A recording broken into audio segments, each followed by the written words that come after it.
All right, folks, on Wednesday, when Donald Trump spoke at NABJ, he came out whining and complaining about the microphones not working. Y'all were late. Y'all had me waiting 35 minutes, you know, and he was just whining. He was lying. Before it came out, my frat brother, Phil Lewis, showed a photo I just sent y'all. Phil and I took a photo today. I need to show him some love. Phil, this is the photo of Phil. Okay, so I want to show you. I'll show the brother some love. This is the tweet that he posted on Wednesday with regards to why the program was late. It was supposed to start at 12 noon, did not start. He said, "I'm told that Trump is demanding that NABJ not do the live fact checking, and that's why the event hasn't started yet." Well, today, Axios reported this scoop that was the case. If y'all pull up your story. So they claim that backstage, the President Ken Lemon said that the mic issue was resolved quickly, that the Trump people did not want live fact checking to take place. Lemon was preparing a statement to read as to why Trump basically was going to leave, and then Trump decided to walk out on stage. Lemon confirms this to Axios. Here's my problem. And I've had people come to me, Roland, bruh, do you have to be so hard on NABJ? Yes. Because I believe in transparency. In this case, I believe President Ken Lemon, and I like Ken, I voted for Ken. But in this case, he's failed NABJ. Donald Trump sat on that stage and lied. And they knew he was lying. So they allowed that lie to be stated and to be spread across the nation and the world. And so then you come back and tell Axios what really happened. You don't tell the membership, you tell Axios. I'm not going to let that man sit on stage and basically say, we dealing with CP time here. They 35 minutes late. They ain't got their stuff together. They so weak, they microphones didn't work. That was a lie, and NABJ President Ken Lemon knew it. And what he should have done, the moment Donald Trump lied, he should have said, 1 second, hand me the microphone. He should have said, Donald Trump, he could have called him Mr. Trump if he wanted to. I wouldn't call him Mr. President. He should have said, Donald Trump, as the president of this organization, I cannot allow you to lie to our members or lie to the assembled media or lie to the world. What you just said is a lie. The delay took place because you and your team did not want us to have live fact-checking of your appearance here. You are more than happy. We're more than happy to allow you to give your opinion. But if there's anything that's fake news, it's what you just said.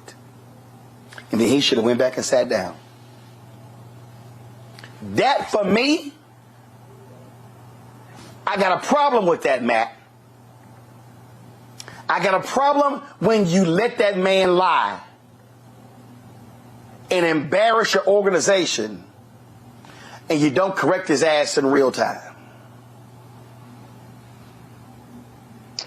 Yeah, I think you've stated it perfectly. I don't know that I have too much to add beyond, I would say that I think we see that often, not even just in the NABJ context, but there is a deference and a diplomacy, a diplomaticness, if you will, paid to blatant dishonesty.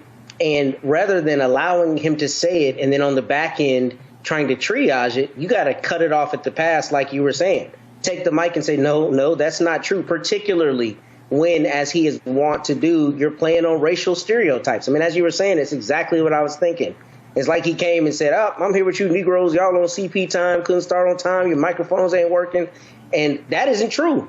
What's true is you didn't want to be exposed to the live fact checking and you stalled this starting.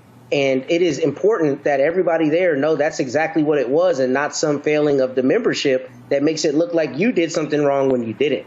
So I agree with you wholeheartedly.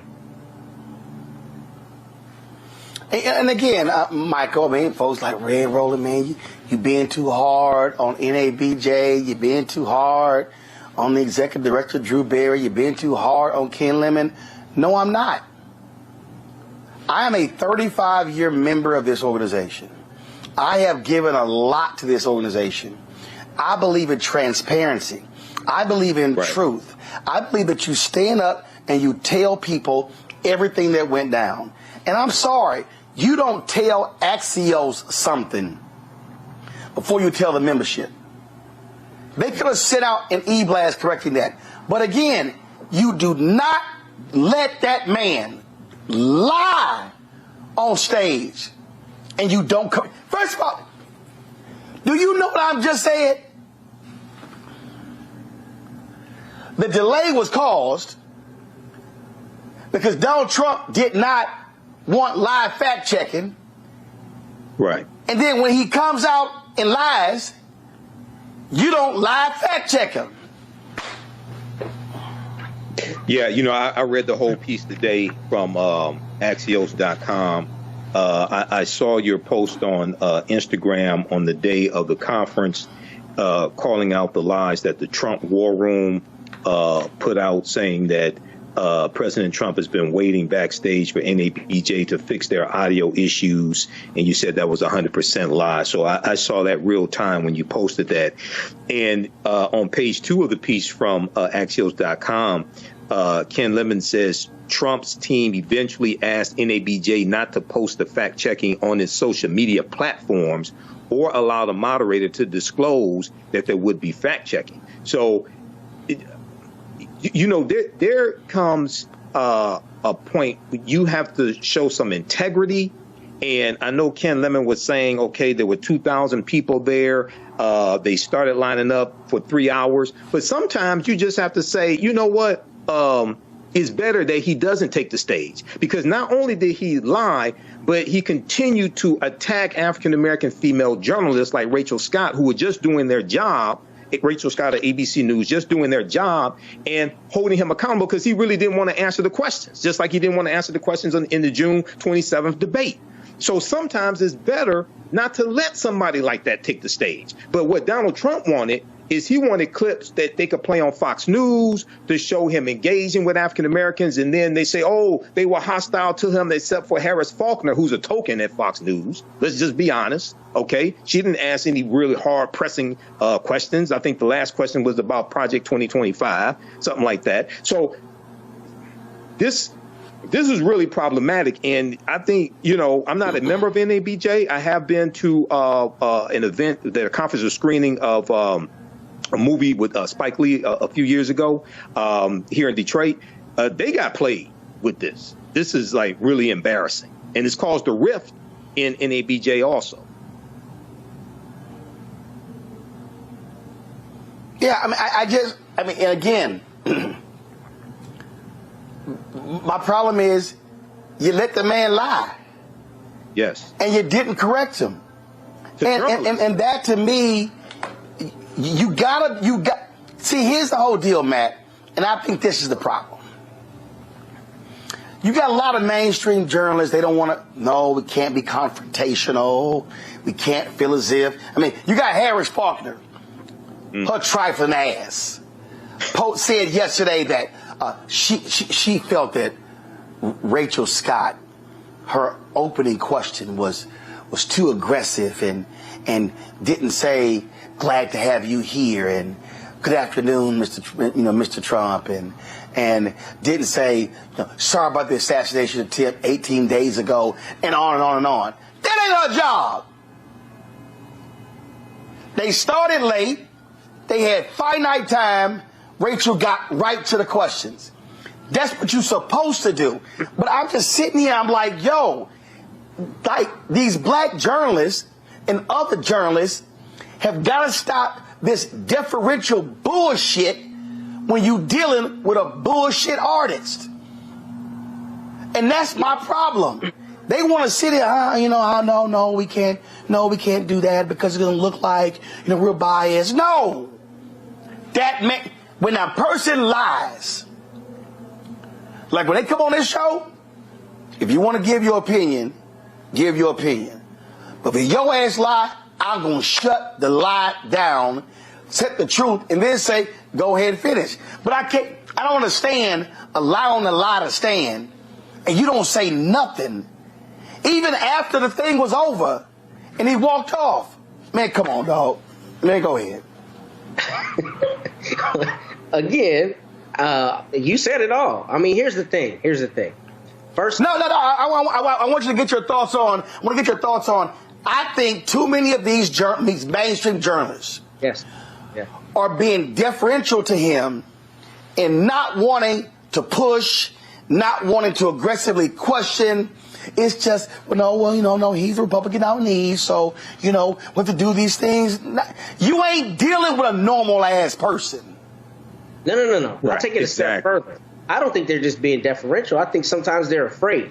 And I don't understand why. Because this is a guy who's, all hat and no, I can't remember the idiom. But in any event, all hat, no cattle. I know, all hat, no cattle. I mean, here's the thing. It's all fluff. It's all hot air. So when he gets pressed on it, he's going to fold like a house of cards. And I don't understand why journalists are not harder hitting on him, especially because, correct me if I'm wrong, but journalistic ethics require that, right? You got to get to the truth. You can't disseminate things are dishonest. So especially in a situation like this, because it's always about him and it's always about sound bites and it's always about creating certain impressions. So I don't understand why they didn't take the opportunity to plant the flag here and literally say, we're not going to have this unless you submit to live fact checking, and go out on stage and say, Mr. Trump, however you want to refer to him, does not want to engage in the fact checking. That is something that we're requiring for this event to go on. So it's not going to go on, because then you have the credibility of saying we're doing it the right way and we're not going to allow him to come out and lie, and we're not going to give him deference and a stage on which to do that. And that to me seems to be like the quintessential journalistic ethic that you're required to use. So I don't understand why they did not push him harder here, and why journalists across the board allow him to lie and don't just cut it off at the pass in every instance where they know it's happening. And Michael, I am so sick of trifling. For her to sit. You breaking up, bro. How?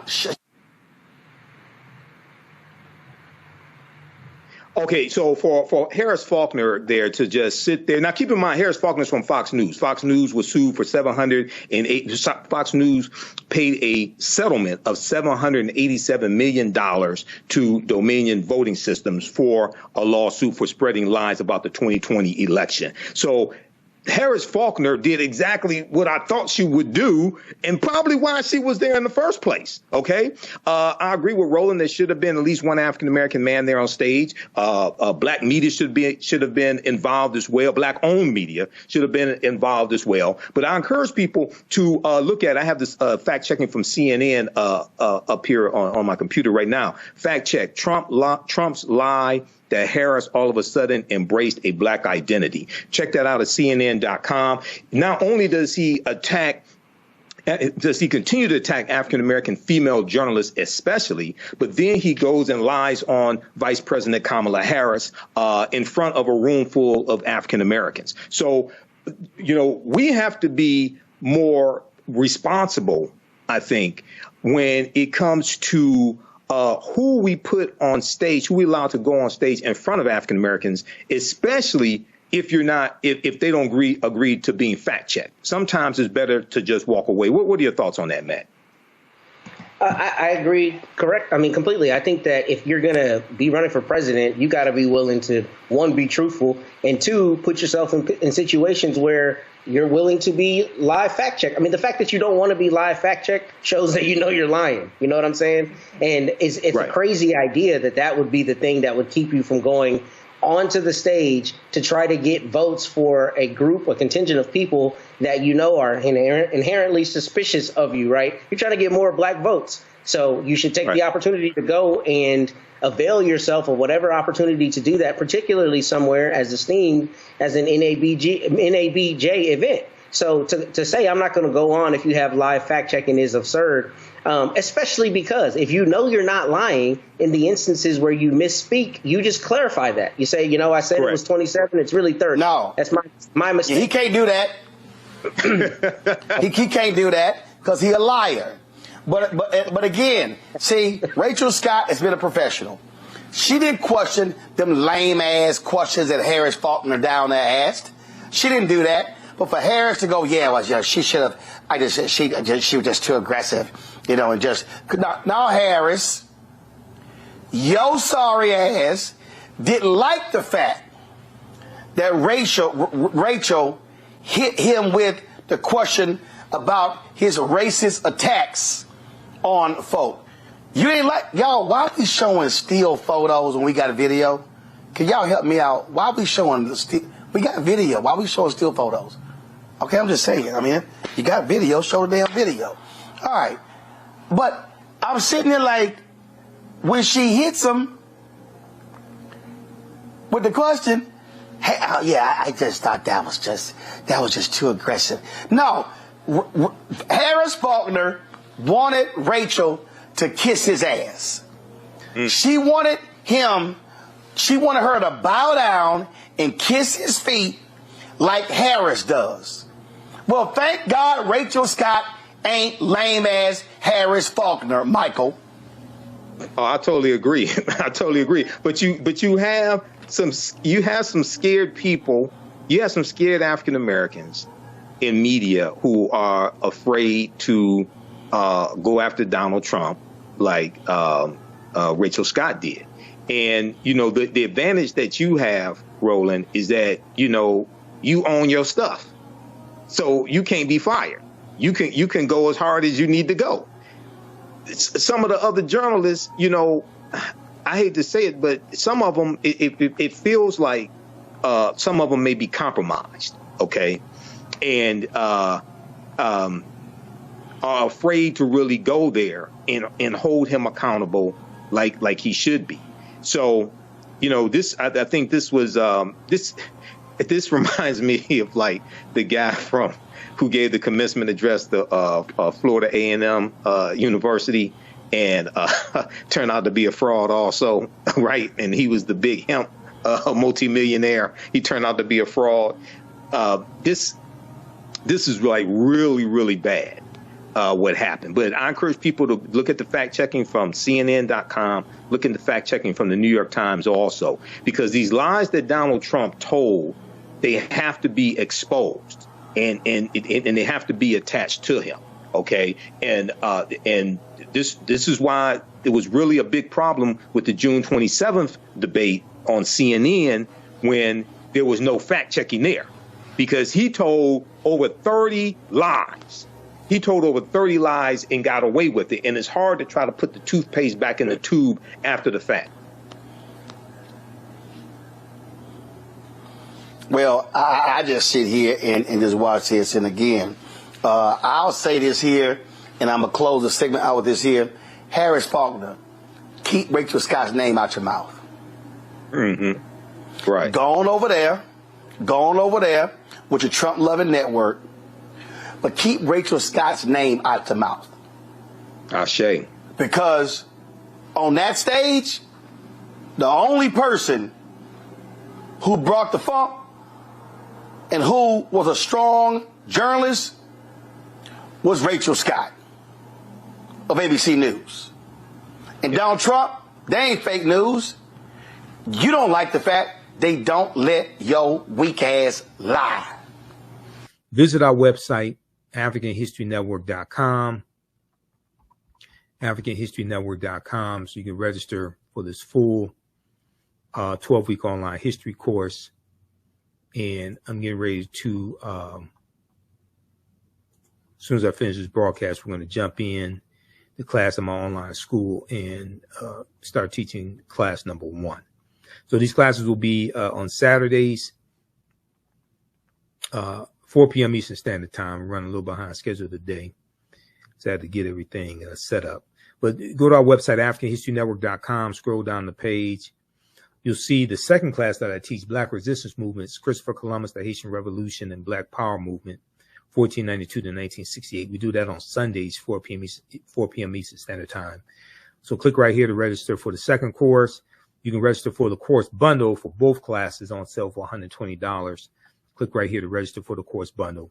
This content is PG-13, so you can use this with your children also. I don't do a lot of cursing. It's nothing like that. It's a very visual class. So we have 200 slides in the PowerPoint presentation, video clips that we look at, book references, 80 to 100 articles. And then, we have class number 1 of Ancient Kemet, the Moors, and the Ma'afa, Understanding the Transatlantic Slave Trade. Click right here to register for that.